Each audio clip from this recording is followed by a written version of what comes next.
Good morning. I'm Andrea Fiorillo. Welcome to LiveWires, Lifelong Learning in the Library, which is very aptly named today. We want to thank the Friends of the Library for sponsoring today's events and all of our programs. If you're interested in becoming a member, please pick up a form on the back table.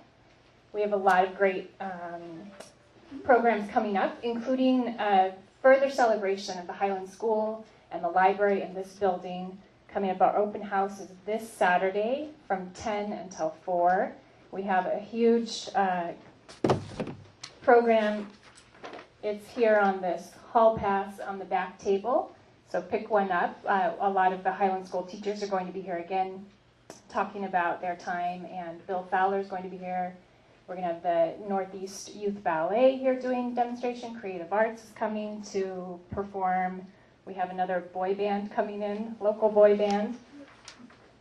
So it's going to be a really fun day to celebrate our local history in this building. After today's program, there's a 12 o'clock library tour. If any of you are interested in seeing sort of behind the scenes of the library and some of the architectural details and some of the things that need work, that have put the proposal on the table to do some rehabbing of this beautiful building. So that's at noon, and we'll meet downstairs. The next LiveWires program is going to be science writer Jeff Wise is coming to talk about the neuroscience of fear. He wrote this book, Extreme Fear, The Science of Your Mind in Danger. It should be very exciting. And the next morning LiveWires program is a celebration of April National Poetry Month. Local poet Nancy Genevieve Perkins is coming to talk about her just published poetry book, NYX, Sister of Erebus, a memoir of my mother's Alzheimer's, which is a beautiful and moving poetry book. So today we have a lot going on. We're going to invite the former Highland School librarian, Barbara McLean. She's going to do a slideshow of what it looked like back when the school closed. She was here when the school closed in 1980, 1981. And then our local history librarian, Rachel Baumgartner, who has helped do this whole program from Peggy White's introduction to the architecture of this building a couple of weeks ago to today's event to the open house. She's doing oral histories. She's just put in so much work and so much expertise to this. So I'd like to just take a moment to applaud her efforts. So after the slideshow, she's going to be giving us a little bit of the history of the school and of the building. And then we're going to invite the teachers up to share their memories. So thank you all for coming. Oh, and please, when you do come up, do use the microphone because we are filming today and we need all of this on film. Let me hand this to you.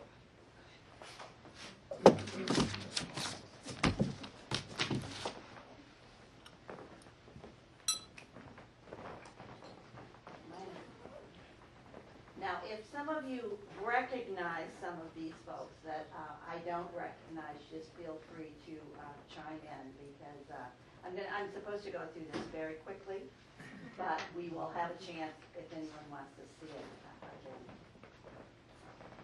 Some of you are going to recognize some of this. This was done for the 1981 closing, and then there must have been something in 1978. Because my photos are all from 78 and 81. So.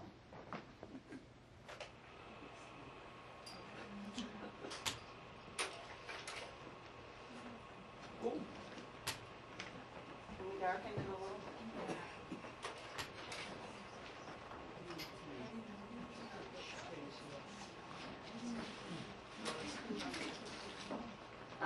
This was Lois Murphy's portable. That was the kindergarten class. It was over here to the left on the lawn.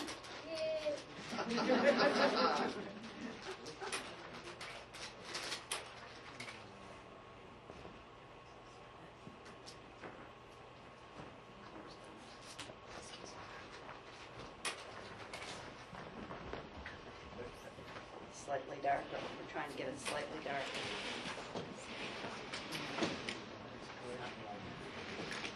You may recognize some of these students.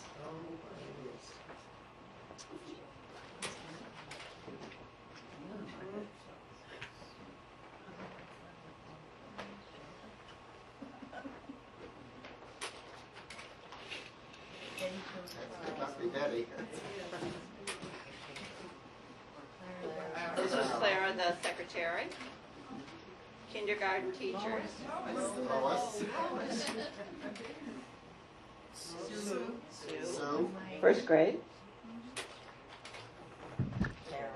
Carol. Claire. None of us look any different, do we? Right. Barbara. Leslie. These are great pictures. Oh, Fran. Rick. Rick. Oh, Sue and Carol Jr. are your first grade teachers. John. John. Pancho. Bill.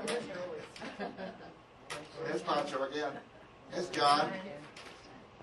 Irene. Oh, Randy. Randy, yeah. Randy. Yep. Roberta Roberta Thresher. Thresher. Yeah. Sally Merchant. Sally Merchant. Unknown person. Oh. Peter. Peter. Diana. Joan and Paula. Claire.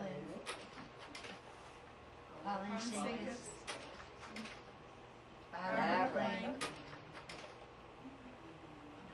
This would have been the lobby downstairs. The guys. Eddie. Louise. Louise. Speech and language, this was Louise. Uh, Walter Webb, the custodian. Oh, These were our teacher Yeah. aides. Marilyn Pasillo, Ross Coleman, way on the left. Joan Munson. I don't know on I the don't left know. and I don't know on the right. What's her name? Oh, I know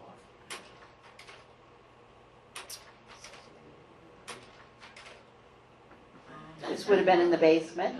No, that was the teacher's lab. Oh, teacher's lab. Yep. That's too good. This is the hallway directly outside of here. Pauline and Diana. Paula Lane. Pancho. Sally again. Irene. Irene. Roberta. Barbara. Claire. Leah. Dawkins aunt. Yeah.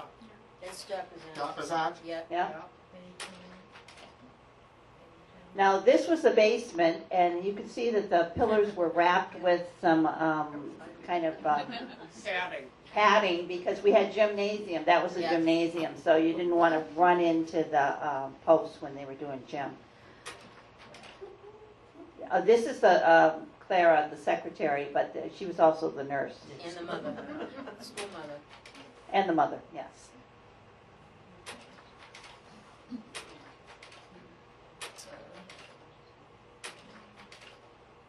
Carol Mon, one of the cooks. Roberta. Marilyn Pasillo. That's Marilyn. Oh, that's me, my kindergarten kids. These were the back doors where the boys lined up on one side and the girls lined up on the other to come in every morning before title whatever. Right.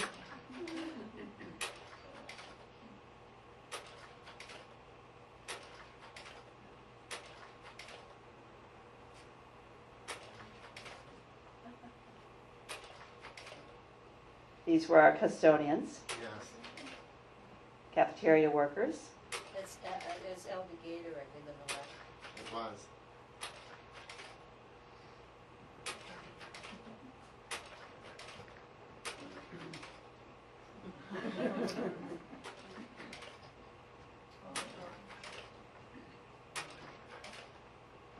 Oh, that's Megan Quinlan. What was I asked about? This was the library. Now, this would be the back half of this room. So it was smaller than, it was the same size as one classroom.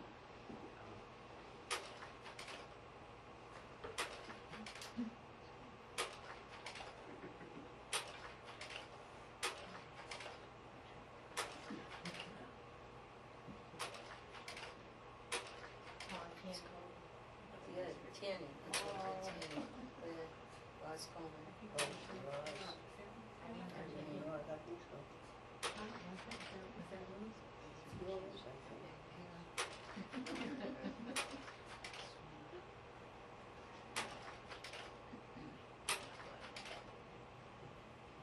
This was a Thanksgiving feast, I think. What grade was that? Second grade? Third grade? Second grade. That's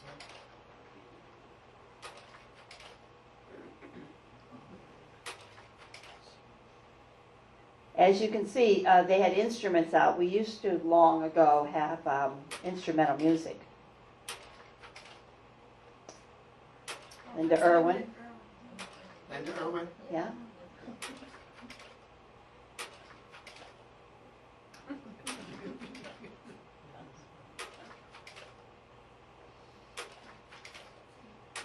Okay.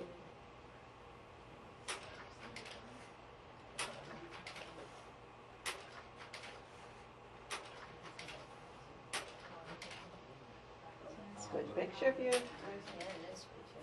Nice picture. Is that Rick? Yeah.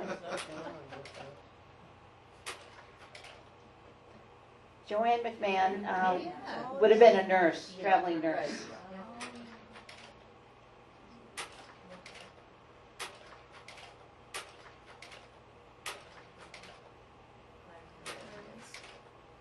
And that's the picture of the library today. Nice, Barbara, thank you. I think it helps us remember a few things that we forgot. Hi, I'm Rachel Baumgartner, the local history librarian at the library. And before I start, I want to tell you that I need to thank Ann Mark, who's a Reading resident, who spent hours going through the Reading Chronicle from 1890 through 1897, reading every page and finding all of the news about the Highland School. Is she here? She isn't here today, unfortunately. I believe she's tutoring foreign language students in Boston. So anyway, she did a great job. In 1895, the population of Reading had increased by 31% in the past 5 years. The town was booming after the Civil War. People came back, businesses started up again. We had the railroad just before the Civil War, so Reading was really a hot spot. The factories reopened, the necktie factories. We had the largest pipe organ factory in the world. And we also had some cabinetry factories, different places up and down Woburn Street, Salem Street, and all around town. There are pictures in Atwood End that you can see. So in 1895, things were just going great. And it was overheard on a Boston streetcar and reported in the Reading Chronicle that Reading was the place to live. I just want to read you. Still is.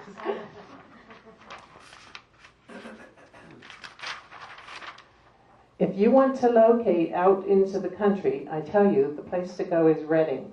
There's everything there. Waterworks, electric lights, electric cars. Taxes are not high and society is the best. Any money invested in real estate there will double itself in 5 years. This person was comparing Reading to Brookline, saying don't go out to the country in Brookline, go to Reading.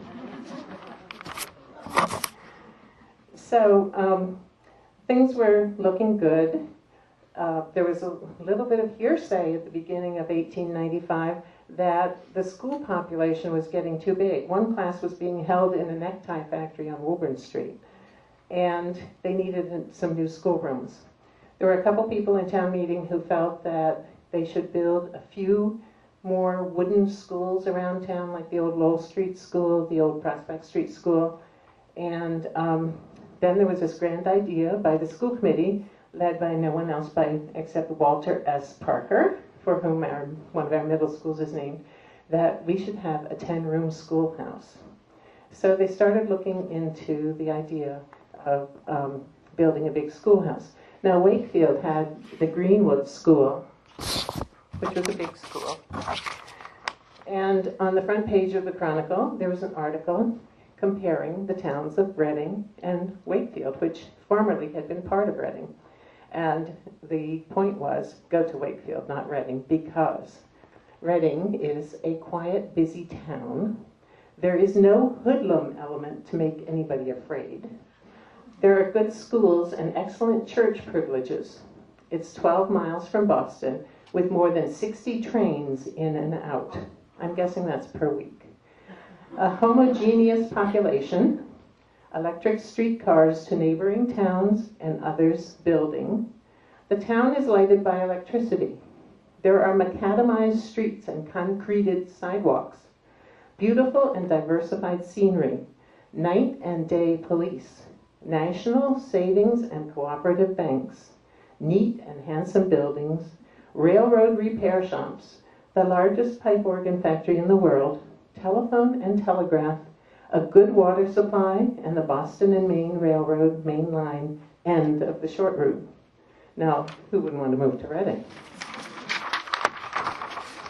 So after the scuttlebutt about needing a new school, the town had just put $50,000 toward electricity, and now they were being asked for $40,000 to build a new school.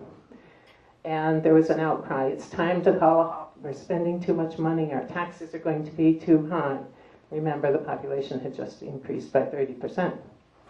So there was an architect named Adden who lived in town, and he had just been given the job of building a public library in Malden, which you may be familiar with. It's still in the same site. But the Reading School Committee voted to hire one of its own, Horace Wadman, to design a new school for Reading. And so Adden wrote a letter to the Chronicle, and it said, "But it was not rather out of place for the chairman of the school committee to criticize others when he and the members of his committee have just awarded the contract for plans of the new school building to one of their own members. Among architects, it is not considered etiquette for a member of any committee to compete for work to be decided upon by its own associates." So here we are with the conflict of interest. Very soon after, it was the NIMBY factor. People were saying, I don't want a large wooden schoolhouse so close to my house. If it catches fire, the embers are going to fall on my roof and burn my house down. There were 12 new homes being built in this area. So Horace Greeley Wadman, who was the architect and school committee member, guaranteed the neighbors that the building would be 100 feet from every boundary, and it wouldn't burn their houses down if it caught fire. And so the town meeting was to be in June to make this actual vote, and there were many letters back and forth to the editors. We've printed some of them out, and they're on the display board downstairs. Finally, on June 15th, even with the idea that we should have a couple little schools rather than one big school, town meeting voted unanimously to build the Highland School on Middlesex Avenue. It wasn't named the Highland School yet. And so the vote went through. They voted for the electricity plant. It's $90,000, ka-ching, ka-ching. And the library was left out.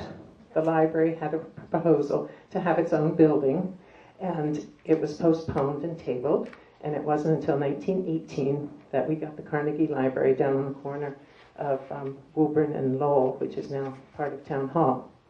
We thought that was kind of ironic that we came to be right here in the school again. There was then concern that a school building made of wood wouldn't be strong enough and was a fire hazard.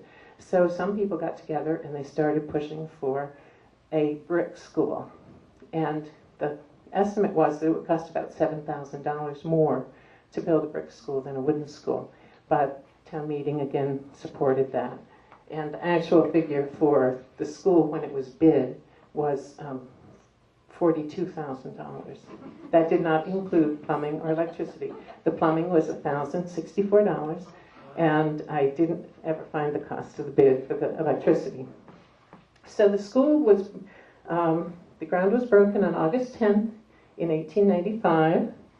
In May of 1896, there was a little clip in the newspaper that said, "The back of the school looks like Union Station in St. Louis. It's way too grand. The dimensions are all wrong." And someone coming through town at a later date that year went to town hall, or I don't know where, the police station maybe, and said, "What is that building? Are you having a normal school?" Which would be like a state university in Reading. They thought this building just stood out and was way too big for a school. So from August of 1895, it was scheduled to open in September of 1896. It wasn't quite ready. Then it was scheduled to open at Thanksgiving of 1896 and wasn't quite ready. And it actually opened on January 11th in 1897. And there's some wonderful articles talking about how excited the townspeople were to have this wonderful new school. And there's a description of the building written by Horace Wadman, and it has all the information about the fresh air ducts. The way the school was built was lighted, where every classroom got natural light. There were 6 classrooms on the south side and 4 classrooms in the corners on the north, so that everybody had good lighting and fresh air. And it's a wonderful article to read. It gives you a little bit of a description to go with the slides that Barbara showed us. So now we would like to invite the teachers, former teachers from the Highland School, to come up, tell us who you were, what your name is, and have a seat at the table, and we'll go on with some reminiscences. So, who wants to be first? And by the way, there will be a pop quiz. Barbara McLean, I was the librarian, the first librarian here. They had some books out in the cafeteria, and then they decided they were going to set aside a classroom for an actual library. So I was here from 75 to 81. My name is Claire Flynn, and I was here also from 1975 to 1981. I began teaching the 5th and 6th grade language arts, and then I became the reading teacher, and I was transferred to Barrows afterward. Thank you. I'm Fran Akel. I was here from 1962 to 1981, and I was the first reading teacher. Remedial reading, in those days it was called remedial reading, and we had Highland School and the old Prospect Street School were considered together. And then I became a classroom teacher, and then went on to Eton. I'm Louise Spracklin. I began teaching at Highland in the 3rd grade in about 1957. It's hard for me to remember the years now. And I was here for about 10 years, and then I became a reading teacher. We always used to say we taught reading in Reading. And, and then I was reassigned to the Birch Meadows School, where I stayed until I retired. And so I'll pass this on to Lois. My name is Lois Murphy. I was Lois Murphy when I was here. It's now Lois McElhenney. But I'm one of those people no one ever wanted to teach with, because every time I'd get to a school, it would close. I think at one time there were like 4 elementary schools, and I had taught in 5 of them. But anyway, I came here after Woburn Street closed in 1978, and taught here till the spring of '81. I was in my little house out there in kindergarten, which I loved because it was so nurturing and safe. And I was lucky enough to have 3 of my 4 children come here in 5th and 6th grade. And I always felt like you could smell the mittens drying on the radiators. Hi, I'm Judy Nierenberg, but when I taught here, my name was Mrs. Applebaum. Most of the time I was here. I was here from 69 to 75. I left when my daughter was born. I taught 5th grade, but I also ran the library for, I think my stipend was $200 a year, and the library was maybe 1 set of books, a few things, and I ordered the film, but that was about it, yeah. And taught with Bill. Yes, Judy was one of my colleagues, and is it on?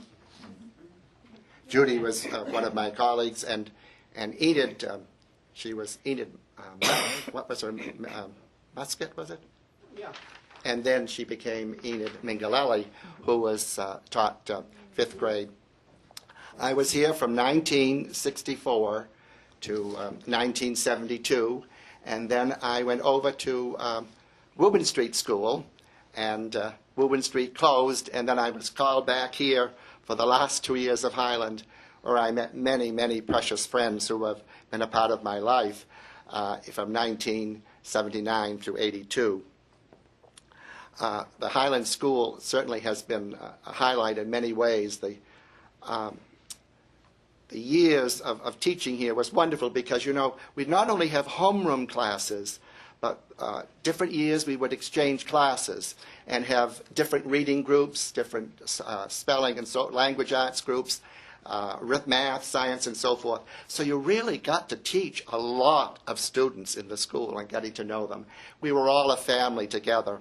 We had very supportive principals, Don Farnham, for the years that I was here, and Betty Toomey. And they certainly were very supportive to us. I've kept in contact with hundreds and hundreds of people from the Highland School. And at Christmas time, it's such a joy because it's a thing, people don't send many cards anymore, it's all email and so forth. But I am fortunate enough because I write personal cards to these former students. They're all over the country, and some of them live in foreign countries.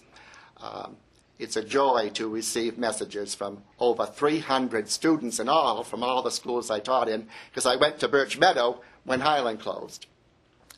And I've been in contact with many teachers and parents and staff all these years.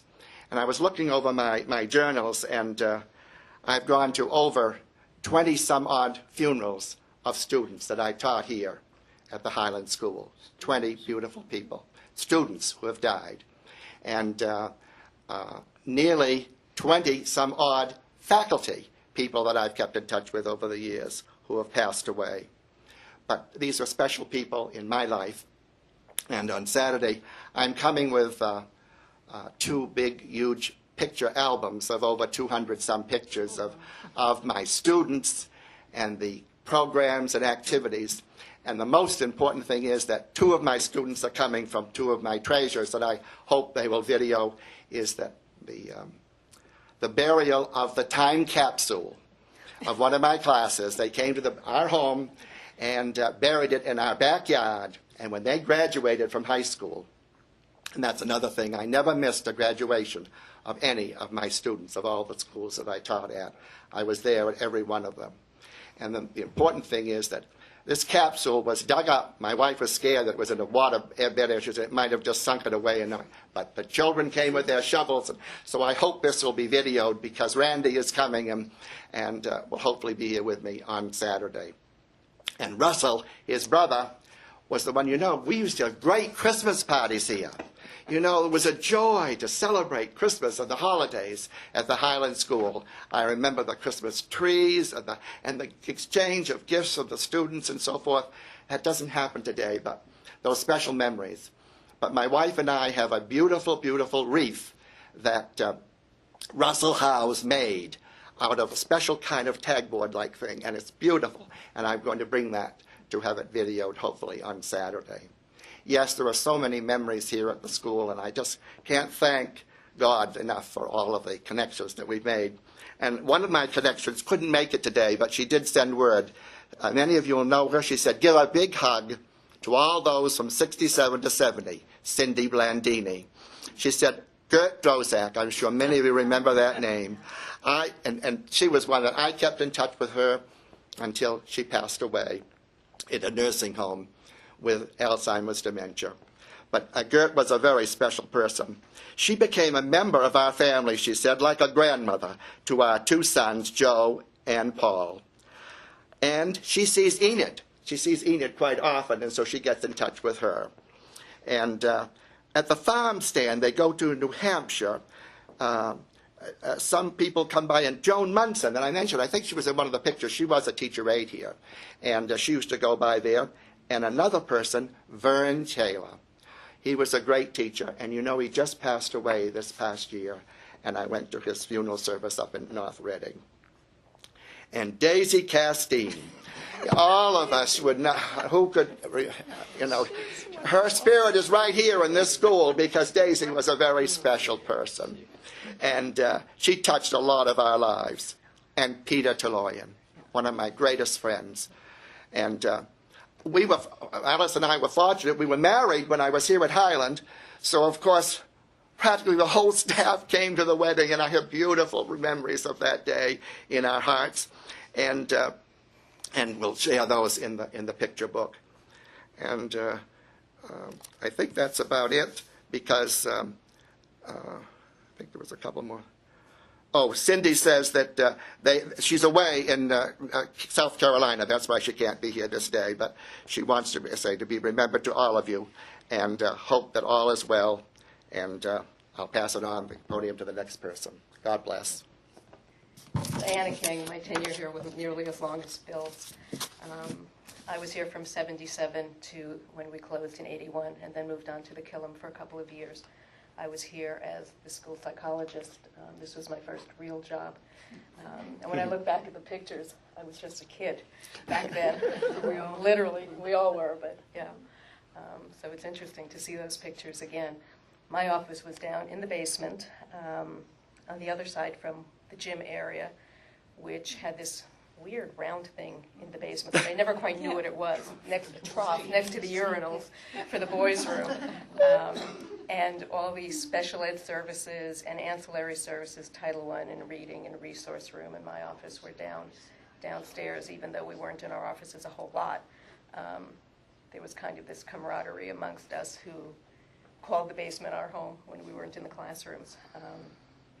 But it was just an amazingly special time that brought people together who now 30, 35 years later, we still get together on a pretty regular basis, which is amazing to me. After I was only there here for 4 years. And I come back and I just look at the building, and the architecture is stunning, and I don't remember appreciating it nearly as much way back then. Just kind of took it for granted and had a job to do. But it's lovely to see it still being so used. You know, as Ann and I drove up today, we're like, oh, there's so many people, and then we realized half of them had books in their hands, and it's because it's a library. So it's well used and well loved, I think. I'm Betty Toomey. I was the last principal of the school, and probably in looking back over the intervening years, was the best job I ever had, and I've had other jobs. But it was the best place to be with, and this is not romanticizing it, looking backwards and reinventing history. The group of people who were here in this school, the parents, the support system within the school system itself, was, I came to find out later, very remarkable, very unique. We were, and everyone abuses this term, but we were family. And the neighborhood was family, to the point where, to Diana's comment, a couple of times a year we still get together. We supported one another. They were wonderful professionals. Diana talked about being downstairs with the ancillary offices. The child study team met there long before there was a requirement under federal law to do it. We were doing it here because of great leadership in the school system. With Alex Alexanian, with Bob Munley, with Bob Wells. It was a wonderful place for us to be. And so when we closed this building and we showed that fine slideshow in the last day, and everyone had left, and we had gone through open houses, and it was one long wake for about 6 months. It was so hard, and placing the teachers in other schools, and placing the kids as they were going through, and helping the parents make the transition. And we closed these auditorium doors and watched that slideshow, and Claire Flynn read a poem. And it was a fitting end, although it was a very difficult end, because we were leaving one another to a remarkable school, a remarkable piece of architecture, yes, but it was the life that went on inside of it. And it was the life of the children and the teachers together that I will always remember, even as I went down many different paths, having left Reading. I came through we would call it the multi-purpose room, I guess, over here at the library section for the children. And I looked back, and there were little kids on the floor in what used to be the kitchen. And I was looking at them for a minute. And I remember standing at the top of that stairway one day, and a little boy came out with a sandwich in his hand from his own lunch, crying his eyes out, and upset and stamping and hysterical crying and looking at the sandwich that we hadn't made at school, but he had brought from home. And I kept saying to him, "What's the matter? What's the matter?" And the more he cried, the more I got upset. "What's the matter?" And he said, "She knows I hate this stuff." And I said, and I'm trying to figure out who's she. I didn't know whether it was us or. And I said, wait a minute. Who knows? My mother knows I hate this stuff. Well, it was a peanut butter and jelly sandwich.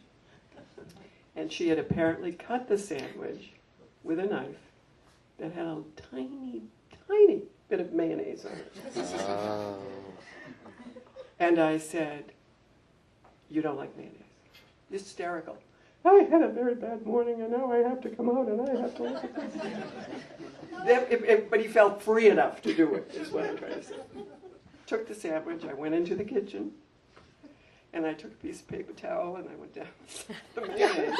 And I said, "Okay, I think it's all right now." And he went, went back, pulled himself together, to face math or reading or whatever it was in the next afternoon.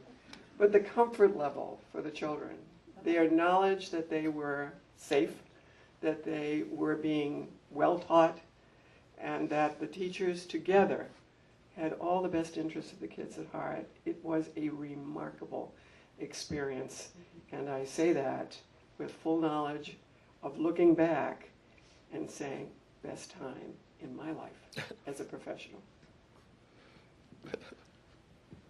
My name is Barbara Leslie. I was one of those people with my husband way back in 1950. Bought a lot of land here in Reading because it was way out in the country. And so we lived here 38 years. I subbed when my children were growing up. And then I came back full time. I taught 3rd grade.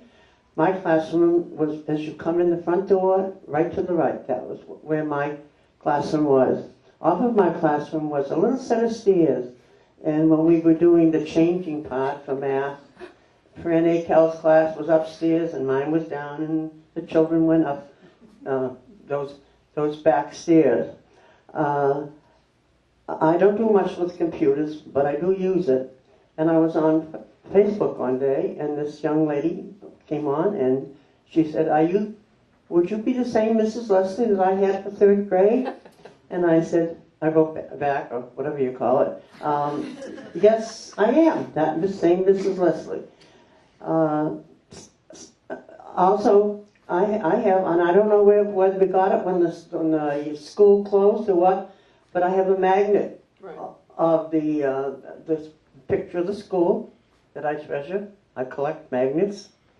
One other interesting story is that people remember that the gym was downstairs, and when the school closed, I don't know if it was Betty or someone offered the benches in the basement. So my husband, Sandy, came over, took the benches, and he was a construction worker, and so with a steel frame, he made the top of our picnic table and the benches of the picnic table. Now that was when the school closed. We are still using the picnic table. The top has been replaced once, and finally one of the benches went this past summer. But, every time I use it, those benches came from... Just to be clear, the town allowed us to take Oh, thank you. Sorry, Mrs. Toomey.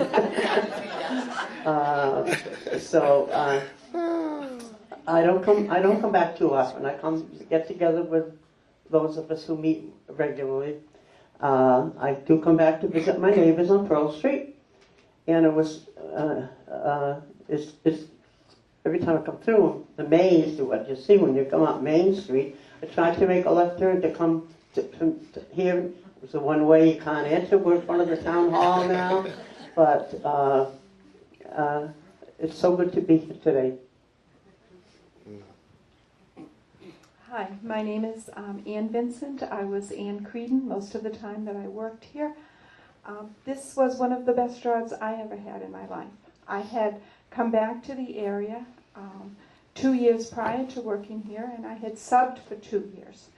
So when I got the call to come to Reading, I can't tell you how excited I was. Went off. What did I do? Okay. Okay. I actually was hired the day school started, or the day the teachers were required to come to school. Because I remember being hired and ready to go home, and Betty said, no, today's the first day. So that began just a wonderful 6 years.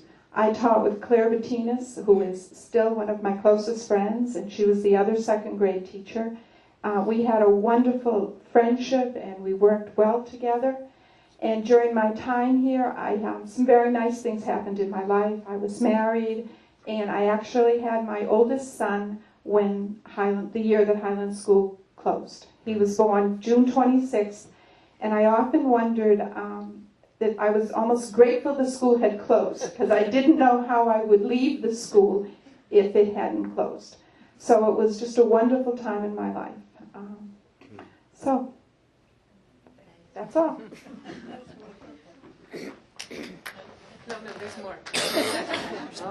I do want to give the mic down to the other end of the table because I'm sure they have more. But I did receive an email from Don Farnham, who was here. He was a teacher here and then was sent overseas. And he said, imagine getting a letter. I was overseas as a soldier, and I got a letter that a room in the Highland School had burned and it was temporarily closed. The children were sent to various schools in double sessions. And he wanted me to say hello to everybody. So let's pass it down here, and I'm sure some of you other people have stories, unless you want to add something up here before I take it down.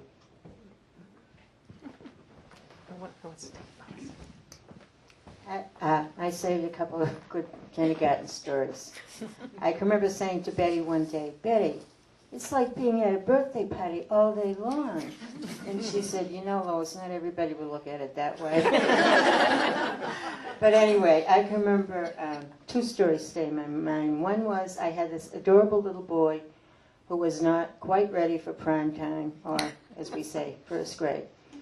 So his mother and I were discussing how we were ever going to break this to this little boy, because his sidekick, this other little boy, Dennis, and he were inseparable. And how were we going to separate them and let them know they wouldn't be together the next year? So Mother came to me one morning. She said, I don't think we have any problems with Ryan staying back. And I said, what happened? She said, well, he said to me this morning, Ma, I don't want to go up to that big building. Those people go in there every morning and they never come out. And then another story, as you know, children lose and forget things. So every Friday I would have a box of mittens, scarves, hats, jackets, and I'd hold them up and kids would claim their things. And all winter and spring long there was this beautiful Irish knit sweater, white sweater that was some grandmother had lovingly knit. And every Friday I'd hold it up and nobody claimed this sweater. So finally it got to be like the last week in June, and the only thing left was the sweater. And I held it up. No, it didn't belong to anybody. And I said, Ryan, I can remember seeing you in this. I'm pretty sure. I think this is yours. And he said, no, it isn't. It's my brother's. Asked if it was mine. I have 2 stories I'd like to share, and they both have to do with fire. You heard it mentioned a few moments ago that Don Farnham got the letter about a fire at Highland. Well, I was hired in March of 1957 by Eleanor Scahill and Hilda Gaffney. Eleanor was the principal over Joshua Eaton, and Hilda was the principal here at Highland. And a few days after I was hired, there was a fire at Highland School, and the school was closed. So I actually began my teaching at Highland School over at Pearl Street, because in the fall the school was not fixed yet and we still couldn't move in. So we shared the Pearl Street School building. The Pearl Street School children got to go to school in the morning, and we started our classes after lunch in the afternoon until 5 o'clock. Well, after kids have been out playing all morning, and they come into school at 1 o'clock in the afternoon, they are tired. And I felt like a slave driver, really, trying to teach that first half of the year. But finally the school opened after Christmas, and we were back in our classrooms. And I can't tell you where my classroom was, because I moved around so much. I was the youngest teacher on the staff, and as the class sizes changed every year from 20 to 36 or whatever, I was the one who got to move. And so, but then the other story to do with fire was that one day the fire alarm went off, and we knew right away it was not a fire drill, because the entire school was on the 2nd floor. The 2nd floor classrooms, the children were still in their classrooms, but all the lower classrooms, children from the lower classrooms were upstairs getting their lunch, because the cafeteria was upstairs.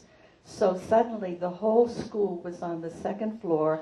Some of the kids were eating lunch, some were in line getting their lunches, and we teachers looked at each other and we thought, oh, this is the real thing, because they would never have a fire drill with the whole school on the 2nd floor. And we were really concerned about getting all those children safely out of the building. Some of the children were really adorable. They were going through the lunch line and they didn't want to stop. They wanted to get the whole lunch. Others were saying, but I haven't finished my lunch yet. And somehow, I don't know how we managed, we got the entire school out of the building safely, and it was a false alarm. But that was one of the scariest days of my teaching life. When I came to Highland in 1962, it was a very different place. Downstairs is where the reading room was, and the teacher's room was next to my classroom. At that time, they had not only custodians, but they had a matron who was in charge down there. The people in the kitchen, the unsung heroes of Highland School, were great. They were cooked from scratch, and the meals were really very good. But every so often they would make scalloped oysters, and we would all kick in enough to pay for them, and then we'd have the scalloped oysters. And absolutely delicious. it was a good school, and as others have said, it was a family school. And the families in this neighborhood were really families. They supported one another. They supported us. They supported their kids. We didn't have some of the problems that are around today. It was, I'm sitting today in what was my classroom. When Highland closed, this was my classroom. And the stairs were down, so you could scoot up and down the stairs without being seen, and you could send notes and nobody would know anything about it. And the kids could, they could go up. We couldn't go out that way, but you could go up and down that way. It was a good place to teach. I enjoyed teaching as a reading teacher. I enjoyed it as a classroom teacher. And I was sorry to see it go, but it was time. And I, like Lois, I closed Prospect Street School, and I closed Lowell Street School, and then I closed Highland School. And someone said to me, what about Eton? I said, don't even ask. I had excellent principals. Hilda Gaffney was a fine administrator. She was a wonderful person. And she and Eleanor Scahill were the only female administrators in Reading at that time, and for a long, long time. And they really cared. And our PTO, we were probably the only PTO that served coffee with real plates and real cups and saucers and the blue plates and everything. And I never saw so many sugar bowls. When the school closed, they opened the stock closet and it had rows of sugar bowls. I mean, they don't even use sugar bowls today. But it was a good experience, and it was a good place. And when you're talking about it being built, it seems to me I heard one time someone said they built it at yellow brick because they wanted to be really classy instead of the old red brick. And that's about it. You talk about the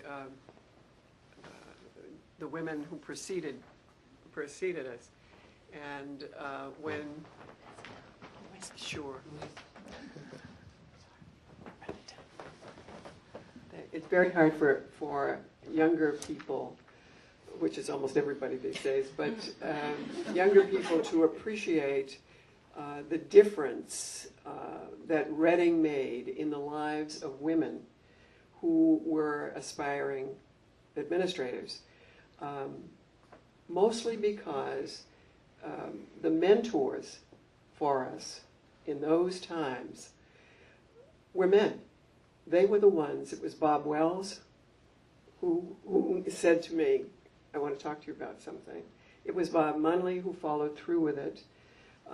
It was who was recognizing what people might want to do and the need to have more than, you should pardon me, just the men in administrative positions. It seems so ancient and foreign and unusual to have to talk about it now. And my own daughters look at me, as if, you've got to be kidding. But you all know that is the way it was. It was very difficult.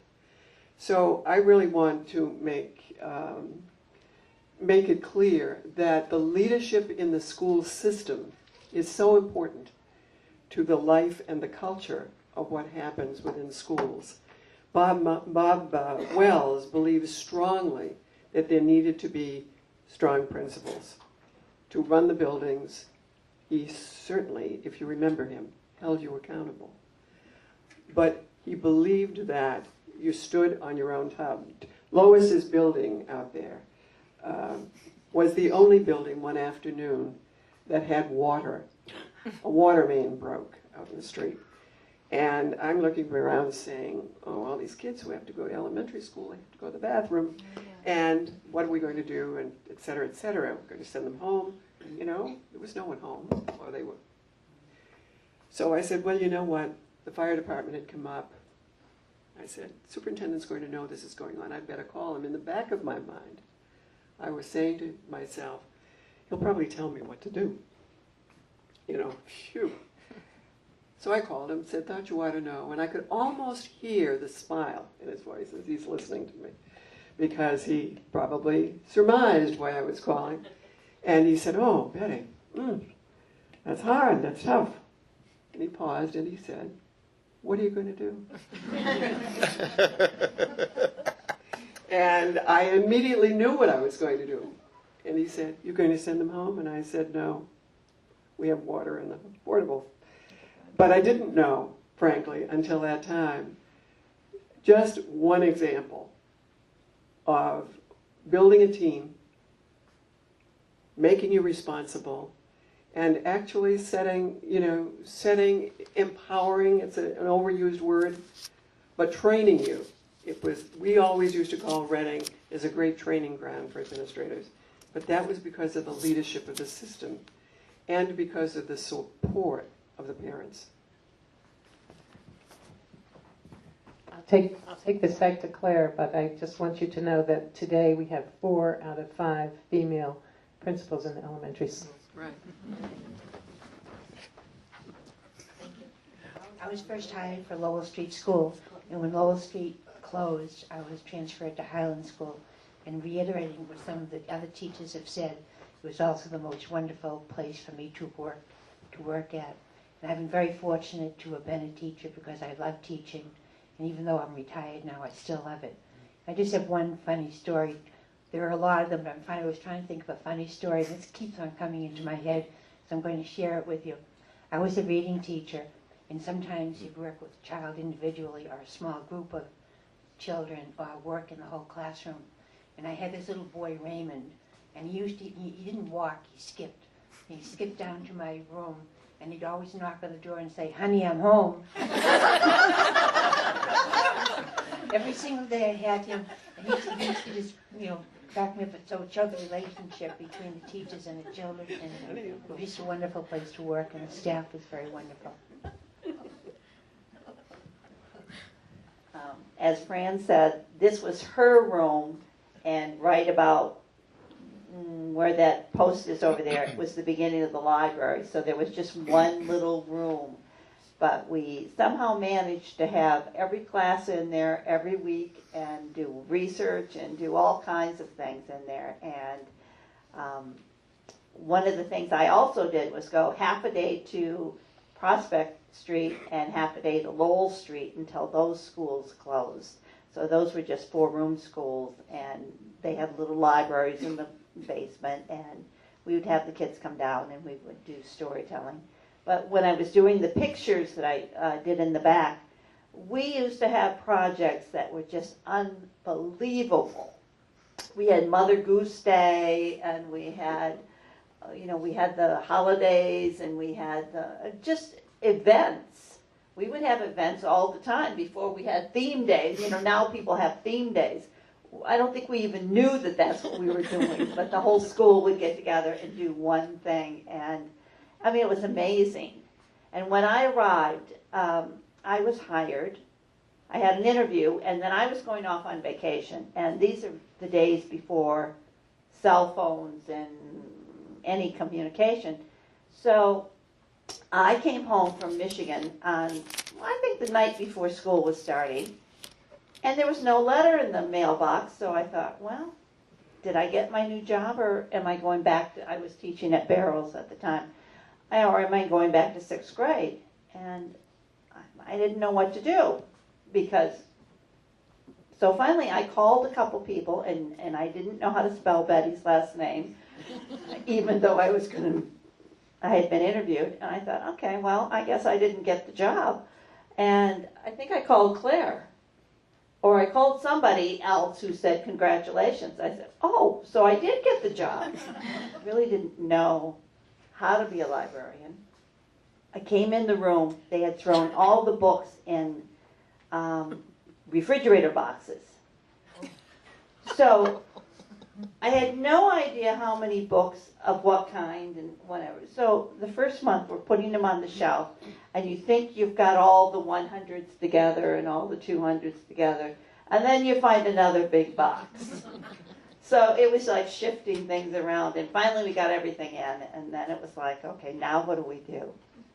And the teachers didn't know either, and that's when we started really integrating it into the reading program and really started whatever they were doing in class that we would be doing and whatever research we would be doing. So it turned out to be a great situation. But, I mean, I think some people here are downplaying their future careers because we have had some extraordinary success among the staff. And Betty's a prime example, and others that have left the system and gone on to different things. But we can all, I think, honestly say this really was the best job. And, you know, you would go on and you'd have principals that would be, you know, interesting. And I've had a few in my times. And even at the end, I ended up at Boston Latin School. That was my last job. And that's a fine organization, but it just, we got together exactly twice a year because the staff was 72 people. So you just didn't get together. There was no place big enough. So this was a very different place. And of course, we were so young, we didn't even know the difference. I'm like, okay. Before we have questions, I have a tale to go along with the fire story. There's a former Reading firefighter who's retired now, and he will not be able to come down this week, unfortunately, but he said they used to sing a song on the bus about, oh, let the school burn down. And I think one of our trustees knows the song, and she will sing it for the videographer tomorrow. But they came around, he said, we sang it every day, and we came around the corner one morning, and the fire engines were there, and the school was on fire. And I was a second grader, and I thought I had set the school on fire. He said, I lived in fear the entire year. I went in the afternoon of double sessions. I had a bath at night. I was not allowed to play outside in the morning. I never got to play outside because I was in school all afternoon. So it goes along with Louise's story. Do we have any questions from the people in the audience? Run the mic around.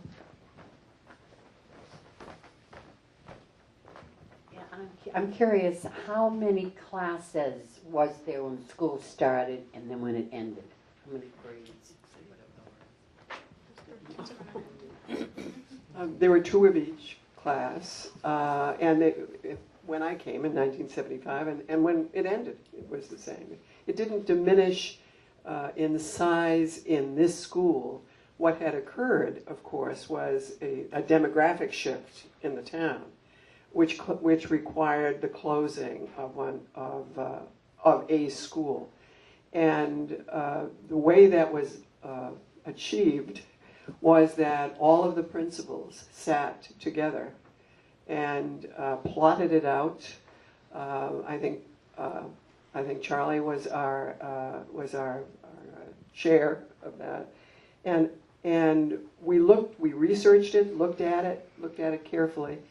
And to the great, it was really such an exercise in integrity, because we all came to the same conclusion about what needed to be done, how it needed to be done, and what school made the most logical sense for a variety of reasons. And I was part of that decision. And another example of, and I know I'm straying a little bit from the specific question you asked, but the superintendent of schools charged us with doing that, knowing that he would get an objective answer, and that too contributed to, the real culture of the system. I'm sure it hasn't changed. We're just looking back at what it was like for us, and so many of us that last day of school, in that closed room, said, we wished we were a bit older having this wonderful experience, because it was hard to know that it was one of your first ones, because everything else was measured against it. Really terrific. But we didn't diminish in size in terms of the classrooms. So just quickly, was it 10 classrooms? This will Yes. be pertinent later. It'll be pertinent. Maybe. Oh, I see. We're building data here. Rachel and I are teachers, so some things that are on the 13, I got believe. mentioned.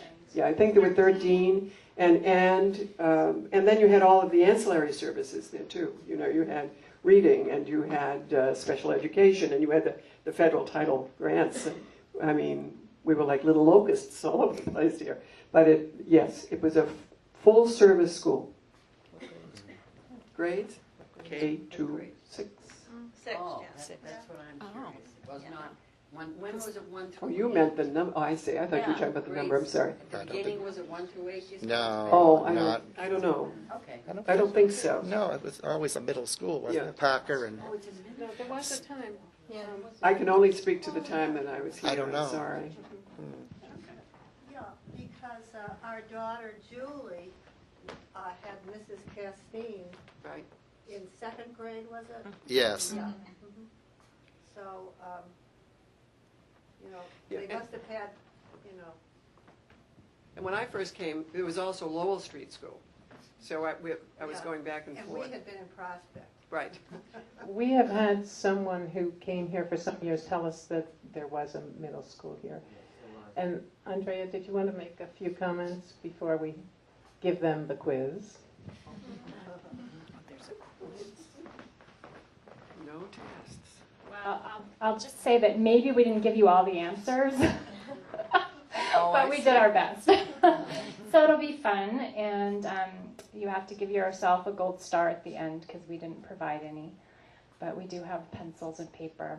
And on the back, we hope this is all right, we reprinted Claire Flynn's poem that was nice. she wrote for the closing of the Highland School in 1981.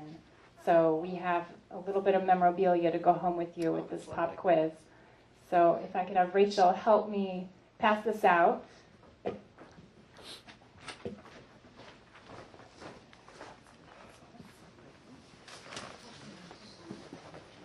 And I'll also say that our staff, I'm one of the newest members of the staff here, but we often talk about how close we are as a staff and what a wonderful cooperative group we have here in the library. And we discussed whether it's maybe the good vibe from our architect Horace Wadlin that left this building in such good shape to have really great, productive community relations, and whether maybe there's some sort of wonderful mojo going on.